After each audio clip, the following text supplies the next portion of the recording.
Hello, Philip. Hey, no, how's it going? I'm fine, and you? Where are you? Are you in San Francisco or you're just fooling me? I'm just fooling you, man. I'm in Madeira. I've been here Ah, for a few weeks, enjoying the beautiful island life. so you are a nomad now in Madeira. Exactly. I'm coming back to Lisbon tomorrow, so Ah, tomorrow, I'm. okay. It's a COVID tourism, Please don't joke about that. This is a serious program with serious people. Oh, No, but you take you it. have to cut that out. Okay, great. So, Philip, today this is the second edition of SULx Talks. On the first edition, we were with Amélie Santos, the CEO of Inus. So you are the number two. Very big honor because Amélia, she's a very experienced entrepreneur. She had a lot of prizes, a lot of success. So we'll see if you can compare with our first entrepreneur for this talk. No First, pressure. no pressure then, no pressure. Very, very, very easy. So first we'll start about who you are. Who is Philip Kallberg? Where are you coming from? A little bit of your background and how did you end up in Lisbon with your startup? Perfect. So, Philip, I mean, I am, well, born in Brazil, Swedish parents. I grew up living all over the world in over 10 countries. Spent actually most of my time in Portugal. I've lived in Portugal for over 10 years. So, yeah, that's kind of how I ended up in Lisbon originally. Professionally, I've always been interested in the intersection between tech and business. So, I studied computer science and business in university. I worked in some tech companies like Google, Spotify, Rocket Internet, and then quickly joined the startup world. I worked in a cloud computing startup in London for a few years, and then after that, it was time to start my first business, Eat About, which coincidentally was also incubated at Startup Lisboa. That company failed. We went through Startup Chile as well, and it was a lot of learnings. Based on those learnings, started uh, Review Shake, which is the company that still exists today, thankfully, and is growing and is, I guess, the topic of discussion for today. But since you mentioned your first venture, and you said one thing that I find particularly interesting. When you say it was about time, what do you mean? Like there was one day you were at your office, your direct manager comes in and is like, Philip, where is my report for the month? And you just like and went away, or there was more of like a growing process brewing within you and with your eventually co-founders? Yeah, I mean, I think ever since I was a teenager, I was always trying to find different ways to start a business. I well, as a lot of people dabbled in like online advertising. I was like 15 and I was making some money with some random websites, with advertising. And I always had this entrepreneurial spirit to start my own business. And so, I learned in all the jobs, that I was working in about, more about how to actually do it. The cloud computing startup, I joined them pre-revenue and left around the time when they raised their Series A. And basically, I got to see the view of how do you take a company from zero to something. And yeah, once I had those learnings in place, it was time to go out and venture out on my own. And you said it didn't succeed, but were you by yourself? You had a founding team? Because from what I understand now, you are a solo founder, which some Yeah, so people I say I, I it's a had very a hard journey or an already hard journey, which is entrepreneurship itself. for sure. Yeah, so the previous company, Eat About, I had a co-founder. Um, the when the company kind of failed, we parted ways. We're still very good friends. He's actually here in Madeira with me, so it worked out. Uh, and yeah, I mean, with this current company, with Shake, uh, I just started working on this, and I tried finding a co-founder. I never made it a roadblocker where it was like I need a co-founder to start. I just started, and then fast forward, about 2 years now. Uh, you know, it's just all worked out. It's difficult. I can talk for hours about the ups and downs, but Please do, please do. I don't want to bore you. Ah, But so when you started Shake, was it like a proper beginning, or you were like slowly working around it, seeing if there was like a business opportunity or not, doing a lot of like research and checking, or it was like a prompt that you were like, okay, let's go? Yeah, no, it definitely wasn't like, this is when we started. It was more like spending a lot of time doing like trial and error. I knew that there was a market in online reviews, and my friend who was an expert, he had an e-commerce business. He knew a lot about reviews. He shared a lot of knowledge with me, and then I went away and I tested a lot of different things, different areas of the online review space, before I came up with what became Review Shake. And so yeah, definitely wasn't a linear line. It was more like the roller coaster that you see in those funny memes. The roller coaster. Yeah. So basically, how many hours did you spend reading online reviews, like in TripAdvisor, Amazon, you name it? Oof, way, How way, fun was way too that? much time. Honestly, I've read a lot of reviews in my days. The best review was when I read about the Eiffel Tower in Paris. It was Okay. someone, they were reviewing the Eiffel Tower and they wrote, "I like it, but I prefer the one in Las Vegas." So yeah, that was just got me really good. So that's when you said, okay, I want to make my life about online reviews. Exactly. I brushed my teeth to online reviews. So it was the passion first and then the money came afterwards? Not necessarily. It was more like the problem came first. I realized that online reviews are incredibly important for businesses. I saw it in my previous business, and I saw it. I heard it from my friend with his e-commerce business. It's these factors that kind of can make or break a company, but the tools available at the time just weren't very good. Either they were not good or they were incredibly expensive. And so I set out to build a product that was accessible and also ticked all the boxes in terms of how you can help a business with online reviews. Think, yeah. So how, in a very short line, because that's how this all started, what would you say is Review Shake?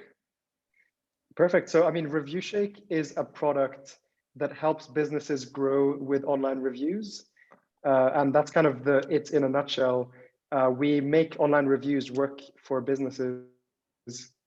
But you were talking about tools. So if someone hearing us, it's like a very small company, e-commerce, they started selling, I don't know, nice socks during the pandemic because their other sources of income went down. So how would you say Review Shake can help them manage their business and improve their customer experience? Perfect. Yeah. So Review Shake focuses on 4 areas of online reviews. The first one is review management. Basically, we aggregate reviews from about 85 review sites like Facebook, Google, Yelp, Trustpilot, etc. We aggregate them into one dashboard so you can respond to them, notifications, and all these cool things. So that's the first thing.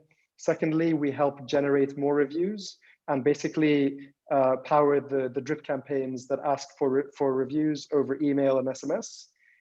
Thirdly, review marketing. So showing those reviews off on the website, in the Google search results, in the social media streams, and so on. So basically building social proof, which drives conversions. And then fourth and final is review analysis. So understanding the reviews and seeing what's working, what's not working, comparing to competitors, and just staying on top of the data. Since you brought up competitors, and I always like to make these questions, who are your current competitors? When you started with Review Shake, were there already other players on the market? How have you been like? What have been the results against all of these other people? Yeah, so I mean, I think there's definitely competitors in the online review space. There's a lot of competitors. It's quite a fragmented market where you'll see a lot of companies who have raised a lot of money. So we have some private equity, some companies that have raised hundreds of millions of dollars, and then we have smaller companies that are kind of more niche in a specific area of the market. We're trying to sit in the middle where, you know, we're a bootstrapped company. We have happy customers.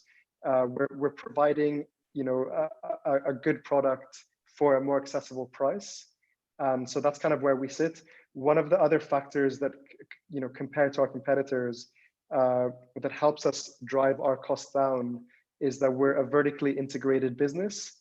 We run ReviewShake. We also have DataShake, and DataShake is the product where we aggregate the online review data along with other data. And by being vertically integrated, we have a much lower cost base than our competitors. And now I smile at you. Can you explain that to people that are not so used to or comfortable with this kind of language? Perfect. What are these other guys doing wrong that you nailed it? So I mean, one of our competitive advantages is, so if you run a review management system, what I realized back in the day is, in order to run a review management system, you need the online review data. Without the data, you don't exist.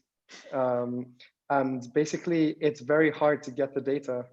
And because we work with 85 review sites, most of those sites don't just give you the data. They don't have an official API. You have to go out and fetch it. And the reality is that when we started, there wasn't a service that we could pay to get this data. So I created it, and now we actually have a lot of our competitors buying our data. And the cool thing is that, you know, we can make money when they make money, and so we kind of get a pulse on both sides of the market. And effectively, this gives us a very strong competitive advantage. Great. And since you touched, this was not supposed to be talked about, but since you touched on that issue, and it's quite sensitive, and I think it will interest a lot of people, how do you feel about all these discussions about privacy and data and ownership, since you're making money out of it and you're also helping other people making money out of it, but ultimately your goal, and I think that Shake and mostly ReviewShake, the goal is really for consumers to have access to better products and services, right? Through social proof. But in the middle of this, like, how do you see data, and is it like a good cost, or like in terms of the value? Yeah, I mean, we definitely monetize data in our company. And the reality is that the data is in 99.9% of cases is not personally identifiable. So I can't look at this review and say that, you know, this person wrote it in many of these review sites. And that is, you know, one of the main concerns that people have. The second point in my view is that people are willingly putting this information on public websites. So I think it's one thing if you put a post on your private Facebook account and you don't want other people to see it. But basically, if you put a review on Trustpilot or TripAdvisor, you know that that information will be publicly available. And so in that sense, kind of that's how I sleep well at night, at least. That's what I tell myself. That's how you keep your skin looking so nice, Philip, and I appreciate that. The Portuguese sun helps. Great. No, so, and thank you for your answer. So how did you start with a review aggregator tool and ended up with Shake Ventures? How did this just grow? You said that the data part was very important and it's like a big part of your business as well. So was it like from necessity? Was it born like from a bigger vision that like emerged while you were working on the ReviewShake? How was that process? Yeah, I mean, I think it was definitely out of necessity. So I will be the first to admit that when I started ReviewShake, you know, I was kind of, you know, the naive entrepreneur, and I quickly realized that we needed data, and there was nowhere to get the data.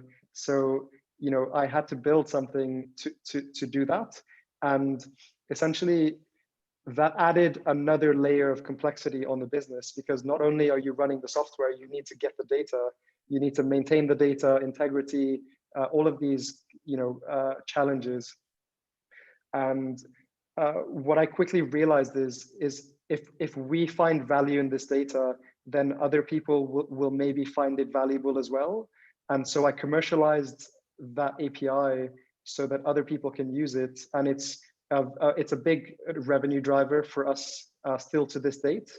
And the thinking there was that if we can turn a cost center into a profit center or a revenue center, then that's a really good way to build a business. Have you been talking with Bezos or something? Yeah, Did the guy exactly. give you a call lately? Yeah, unfortunately, I'm not on a first name basis with Jeff yet. Yes, I think you'll have a little bit of more free time in the upcoming months. Exactly. Yeah, let's see. Fingers crossed. Hopefully you can make an intro, man. Just give me some time. After this is put online, you'll see up the Perfect. roof. So yeah, you started with 1, then 2, and how does this end up at Shake Ventures? Do you see more products coming on the pipeline? How do you see the company growing? Yeah, so we rebranded to just Shake, and essentially, well, the trajectory was that we started with Review Shake, then the data side of the business grew, so we added Data Shake, and at some point we kind of struggled to in our communications to kind of bring the two together, and that's where we put them both under the Shake umbrella. And in terms of your question about the risk of rebranding, we didn't rebrand the individual products. It was more that we put them under one umbrella. So all of our communication, for example, on LinkedIn, which I know you want to talk about today, goes from the Shake brand as opposed to Review Shake or Data Shake, if that makes sense. Was it easy to explain that to your customers and partners, or it takes a lot to create a new visual identity, a new name? I know it was like kind of a natural flow, but like, is it hard to explain? Does it take a lot of work, or it really depends on the way you do it? Yeah, I mean, the reality is that our customers don't necessarily, they don't interact. They don't, probably many of them don't know that our company is Shake. They just know Review Shake and Data Shake. So it wasn't the case where I had to go out and explain to people that, we're changing our name, because the products are still the same. And so it was a much easier process, I think, than if you were to do a more typical rebranding of if you have one product. And how did your employees react? Or was it like supernatural? Were they excited? Were they also involved in the process? Yeah, they were involved in the process. We all voted on, we hired a brand designer who kind of came up with a lot of different ideas, and we all voted and came up with, we selected the one that we went with. And the idea was to have a cohesive brand that kind of, runs across, both products essentially. Okay, so you mentioned that I don't know many people that are as democratic or manage their companies as democratically as you. Was this an ethos since the beginning? Was this like your idea? Is this just a personal conviction? Was it born from the experience with It About? How, or like you just read this really interesting book from this Indian guru last summer and Yeah, no, I mean, I think my kind of overall goal with this company is that, I mean, I would love for this company to be the last company that, a lot of our employees work for, in the sense that, we're trying to build a company that we're all proud to work with, that, is challenging for everyone individually as we all grow together. And also, basically creating a work environment that is, a step above what a lot of other companies provide, if that makes sense. So we'll not be expecting to see a Shake Mafia anytime soon, right? Maybe not. Let's see. Maybe not. Maybe not. But when do you start building a company's culture? Like when would you say were the most relevant moments, the most defining moments of this process? I assume that the first hire was very relevant, and like once all people, how many are you currently? We're about 15 full time and like 15 five full time. five part So time. Yeah. what were like the milestones throughout this process? Yeah. So the when I started the company, I was working with a lot of freelancers, and at some point it was too many freelancers. Uh, I realized that they were operating kind of like hitmen. They come in, they do their job, and then they let go, and they don't really care about what happens after they Were you finish the job. heartbroken for never Well, getting a call the week after, a box of chocolates? Was this like exactly. no, but was in terms of performance, would this also affecting the results in terms, I don't know, the cleanliness of the code, Exactly. the Yeah. The code was sloppy. The quality wasn't high. It was more the case where they want to finish the job and they don't care about the long-term vision of either the code quality, the technical debt, any of these components. And so at some point there was a switch where I started moving away from contractors and hiring more full-time people. And at that point, I think it was somewhere around the 5 to 8 employees mark where I realized that, the trajectory that we're going on isn't very sustainable because firstly, we're remote. And secondly, we didn't have any kind of defined culture. And I mean, I can go into details about how we went about defining it. It please, was very democratic as well. please. So yeah. No, but like just a quick outside question for all the other entrepreneurs that will be watching us now. Of course, not right now because it's just the two of us here, but after. What would you have any specific advice in terms on when freelancers are the best resource you can have, and or when to move away from there? Because you spoke about 5 to 8 people, but you also have a computer science and business background, so you could like handle both sides a little bit. For people that are more just on the technical side or the business side, how do they manage this to grow sustainably, healthily, and especially in your case that you were bootstrapping all along the way? So I imagine you didn't just have the money to do like full hires out of the blue. Yeah, and for me, it was a lot about the cash flow management. Uh, the beauty with the contractors was that it was extremely flexible. Basically, I didn't want to be in the position where I hire someone full time and then we lose a customer and I have to let them go. Whereas the contractors, the relationship is a lot more flexible. And so I only started hiring full-time employees when I was more confident about the stability of the business, that we were actually going to be around and that I could continue paying for paying the paychecks. And, that was one of the core kind of reasons for moving from contractors beyond just the quality, was that we were in a more stable position to maintain sustainably the company. In the timeline, when was that more or less? After how many? So the company, we incorporated October 2018. I hired our first full-time people in the beginning of 2020. It's good. 1 year and a couple of months. And were any of these first hires people that had already been working with you as a freelance, or totally different profiles? One of them, no, two actually. Two went from being contractors to full-time. But the majority of people I've hired, I've never worked with before, and yeah, it's all worked out super well. So, did you have any previous experience in hiring? I mean, no, not really. It How was funny. how does it feel to hire your first employee, like a full time, especially like in a one man band? It's scary, to be honest. it's a big commitment to basically take someone on board. You're responsible for putting, food on their table, and it adds stress, but it's also very fulfilling when people join because they believe in your vision, and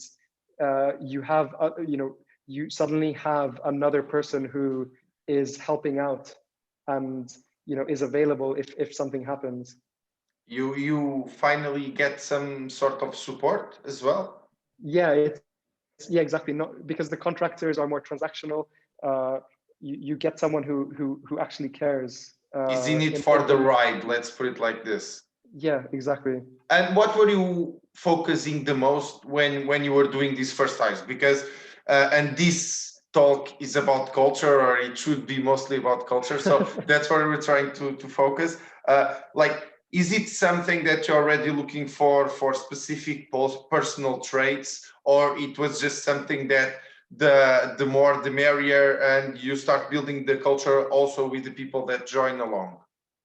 Yeah, no, I mean, it was definitely, I was hiring based on cultural fit. And I guess I was the determining what the cultural fit was. But always hiring people who could leave their ego at the door and who were friendly and could work well with others. I think that attitude is the most important. You can teach anything to anyone, but having a friendly disposition is the most important in my opinion. You sound a little bit like Anthony Bourdain, one of my favorite references, like Oh, on his really? first book. No, I'm blushing. I'm blushing. okay, no, because he said he much rather have like Hondurans and Mexicans and all these South American immigrants working with him with his kitchen, because it was much easier to work with their egos. And he said something very similar to what you said, like you can teach a skill to almost anyone, but attitude and behavior and ego, like you said, it's a much different thing. And what he usually complains was like with young cooks, they all wanted to give a little bit of input and like, Yeah, so definitely. when did you start paying more attention into giving like special and creating initiatives to value your employees? Like, I don't know, do you have like tote bags or gift bags? Do you send We're like working on it. okay, We're working on some company swag, putting in some orders, the hoodies and tote bags and all that good stuff. I'm an L size for t-shirts. Just I don't Perfect. know. I know where to find you. Yeah, no, I mean, I think I started with COVID. COVID has made everyone's life very difficult, and even yours, working with online reviews. Yeah, I mean, it's definitely affected everyone, and I think part of my job as a CEO. I think that there's three things to do as a CEO. One is to ensure that there's enough money in the bank to pay the employees.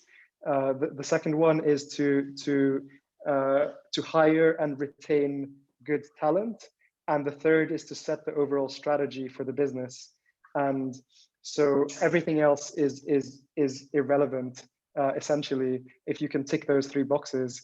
And so with COVID, I started, realizing that COVID was affecting people, people's morale, people's motivation, and that was kind of a signal for me that we need to work on having fun at work as well.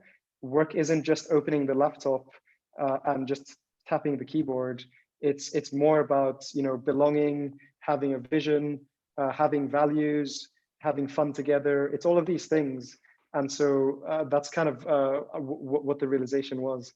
And at the end of the day, you build a company where people want to work and people want to stay. So it was COVID that prompted this focus, or this special attention towards company, like the employees' well-being and like to surprise. But how do you know that people are attending these Friday happy hours just because you're the boss and not because they actually have fun?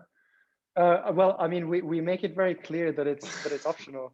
So yeah, I think that's it. Everyone has their own It's choice. optional, like in caps lock and bold. It's Yeah, optional.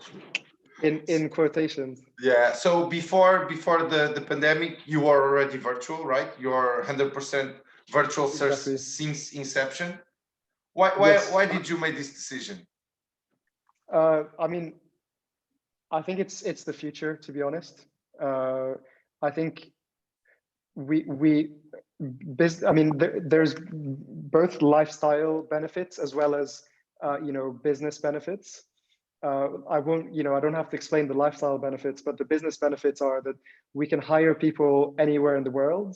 We don't have to hire people in one city. So we have people in Asia, across Europe, and basically you have a global talent pool, and that's one of the big benefits that you're competing with companies. And I was kind of seeing how this was changing during the last year or so, that the remote talent pool is becoming more competitive because more people are going remote. So it's better So yeah, for you? Would you say that COVID improved the available pool of candidates to a company like yours?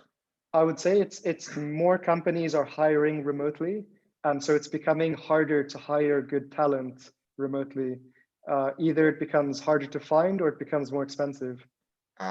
So we don't see a shift from previously non-remote workers joining the remote team, I think we or yeah at least not fast enough. yeah, maybe not fast enough. Uh, so I mean, these are just my anecdotal kind of insights. Okay.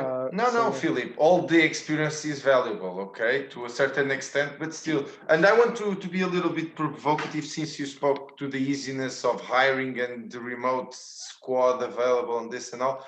One of the things that especially Portuguese government officials or anyone lightly related with promoting Portugal as an entrepreneurial country, say that Portugal, one of the advantages is really the available pool of skilled workers, or at least like people with Yeah, I good saw academic. a report saying that as well.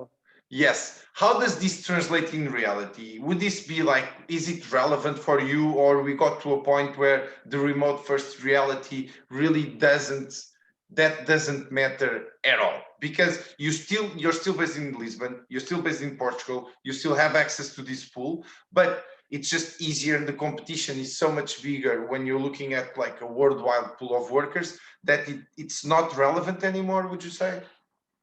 I think it's 100% still relevant, and I would love to hire people in Portugal, given the opportunity. But I would still continue as a remote first company. I think the trajectory that we're probably going is in having like a hybrid company where we have small offices in different cities where we different teams can come together for short sprints to work together. But other than that, it's remote first. And so, yeah, to your point, if we hire people in Portugal, we would continue remote first. But given that we have this beautiful office in Startup Lisboa, that's, the idea is to kind of Like have that hybrid there model. or something. Exactly. Fourth floor.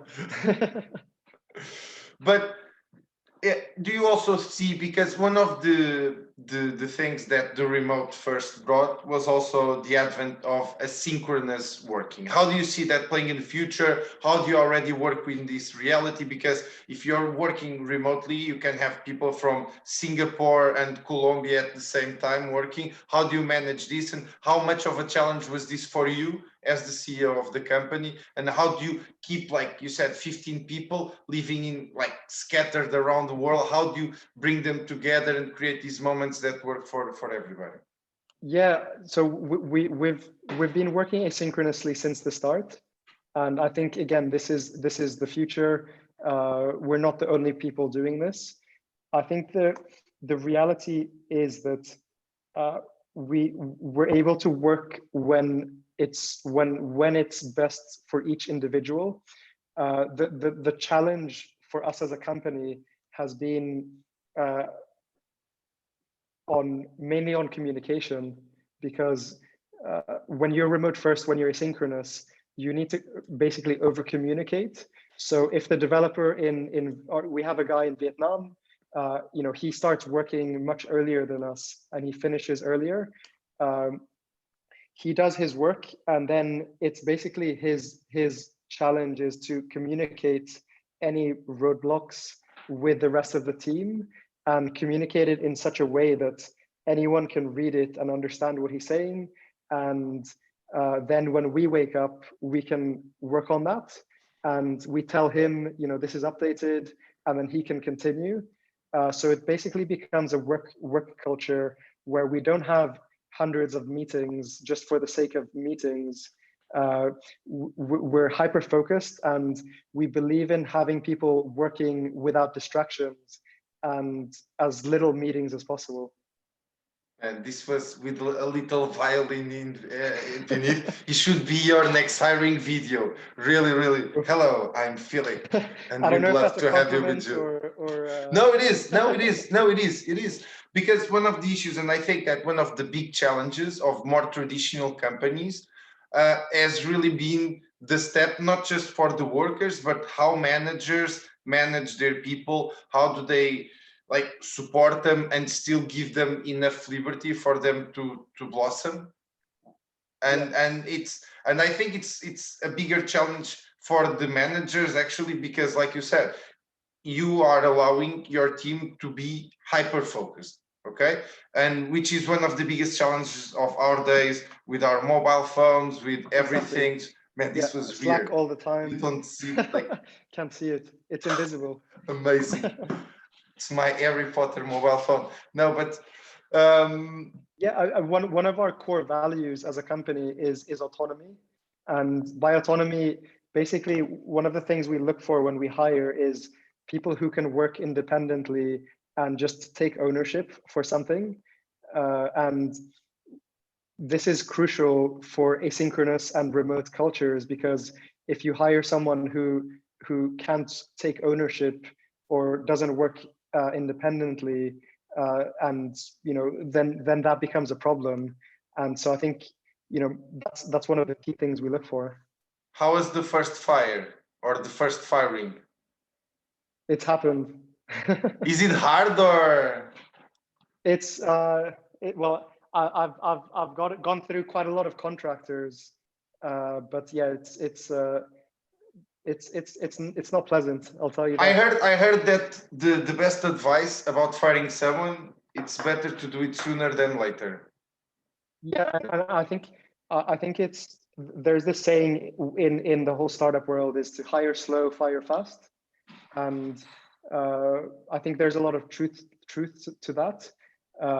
I think when firing someone, it's just about being upfront and going straight to the point.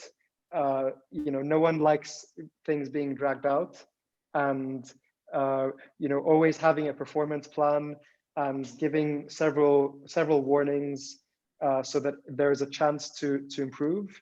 But then, doing it fast. Is it easier for being a remote company to fire someone like over a Zoom meeting, like we've heard before?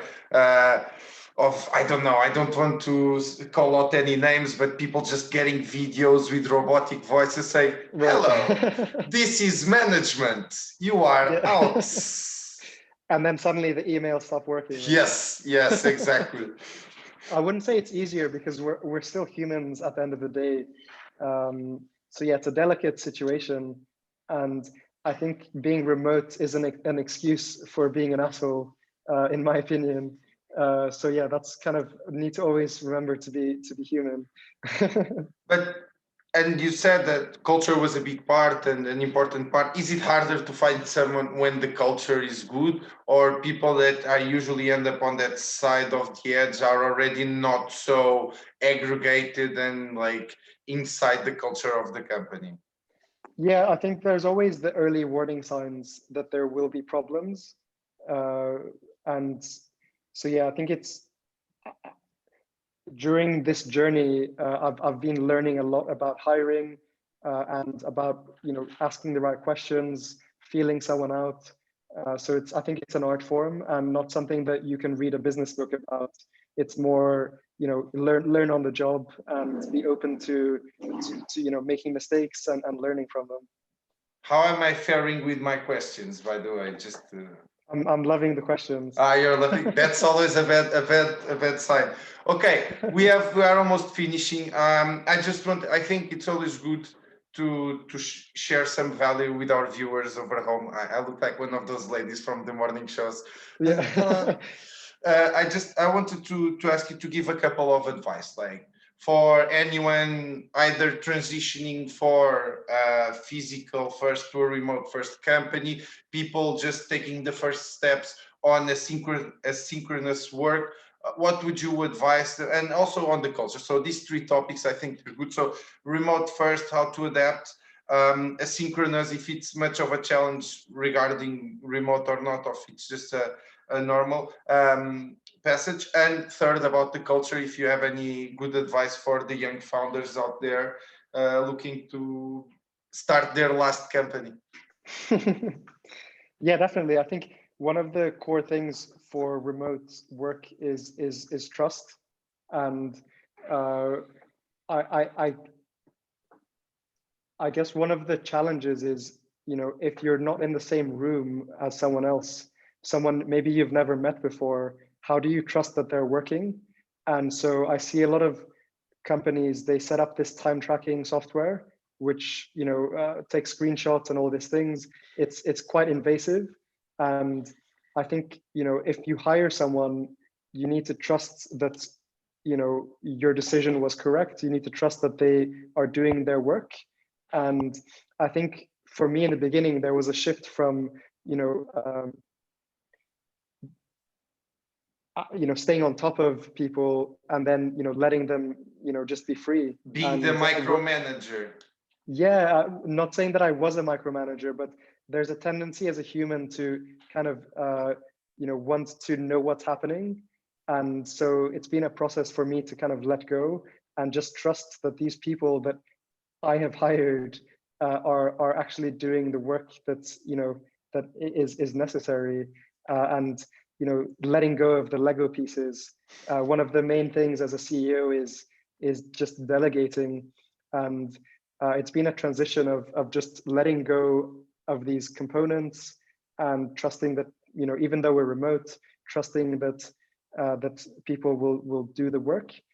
So that's one of my key things. Another one is around bridging the gap between having all of the benefits and advantages and disadvantages of a real office, and kind of bridging that gap with remote. Remote obviously has a lot of advantages. Anyone who tells you there's no disadvantages is lying. And so I hired this person, Shakira, who is in charge. Really? Her name is Shakira. Her hips don't lie, And yeah, we get a lot of jokes. Shakira is working at Shake. It's all very funny. You did it on purpose, I know that. Exactly. It was part of the hiring checklist. But no, so her job in part is basically to make sure that everyone in the team is happy, is feeling good, is motivated. And we've been running a lot of different activities, like a scavenger hunt over Zoom. We've had a game quiz. We've had a dance off. We've had a lot of different things where we're trying to kind of have fun as a remote company. And it's not something that happens overnight. You need to have a conscious effort to do that. And I think the end goal is to just, find some ways to reduce some of those disadvantages of remote work so that people don't just feel isolated behind a computer screen. So Shakira is your chief happiness officer, something like that? Well, yeah, something like that. Amongst other things, or she's just, or mostly devoted just to to make sure that everybody's okay, everybody has what they need, people are on the same page?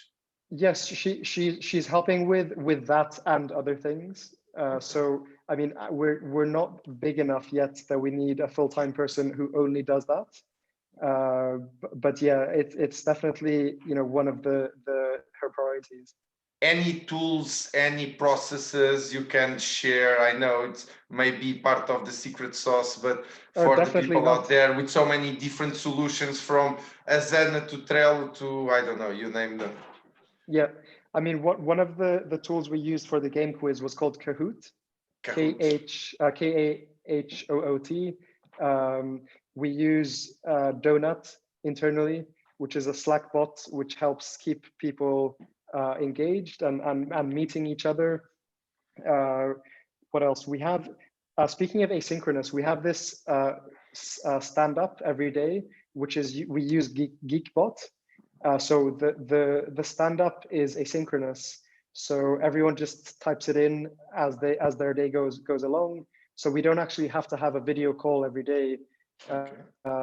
You know, these kind of things. One of my really exciting things that I'm really happy that we instituted recently, beyond the kind of hero of the month and all of these things, we have a budget now for what we call random acts of happiness, of kindness. Okay. So basically, randomly we'll send someone a gift in the company, and you know, I think these are small things that we try to build in to kind of make remotes more human.